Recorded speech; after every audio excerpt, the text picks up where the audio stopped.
இந்த படத்தை பத்தி சொல்றதுக்கு முன்னாடி ஒரு விஷயத்தை வந்து சொல்லிக்கிறேன். நம்ம உட்காந்துருப்போம், திடீர்னு மேல ஃபேன் சுத்திட்டே இருக்கும். டப்புன்னு இந்த ஃபேன் கழண்டு மேல விழுந்தா எப்படி இருக்கும் அப்படின்னு தோணும்.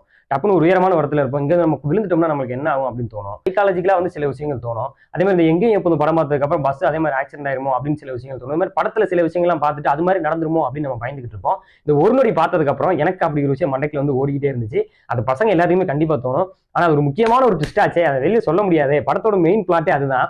மணிவர்மன் வந்து எப்படி இப்படி ஒரு சீன் வந்து யோசிச்சாரு அப்படின்னு எனக்கு தெரியல. உண்மையிலே இப்போ ரீசெண்டா கூட நான் அந்த இடத்துக்கு போகும்போது எனக்கு தோணுச்சு நம்மளுக்கு அதே மாதிரி வந்து சரட்டுன்னு ஒரு அறுப்பை போட்டுருவாங்களோ அப்படின்னு. இந்த படத்துல வந்து பாத்தீங்கன்னா MS பாஸ்கர் வந்து முக்கியமான ஒரு ரோல் வந்து நடிச்சிருக்காரு. நல்ல ரோல்லே வந்து ப்ளே பண்ணிருக்காரு. அவர் வந்து தொலைஞ்சு போயிறாரு, எப்படி கிடைக்கிறாரு அப்படின்றத அந்த படத்தினுடைய மெயின் பிளாட். இது ஒன் டைம் வாட்சபிளான ஒரு படம் தான். ஒரு நொடி அப்படின்னு ஒரு படம் அமேசான் பிரைம்ல அந்த படம் வந்து அவைலபிள் இருக்கு. எனக்கு வந்து இந்த மாதிரி சஸ்பென்ஸ் த்ரில்லர் பார்க்கணும்னு நினைக்கிறவங்க, அதே மாதிரி இந்த மாதிரி இன்வெஸ்டிகேஷனான படங்கள் பார்க்கணும்னு நினைக்கிறவங்க இந்த படம் பாருங்க. நீங்க யூகிக்க முடியாத ஒரு ட்விஸ்டா தான் இந்த படத்துல வந்து இருக்கும் அப்படின்னு சொல்ல முடியும். நன்றி.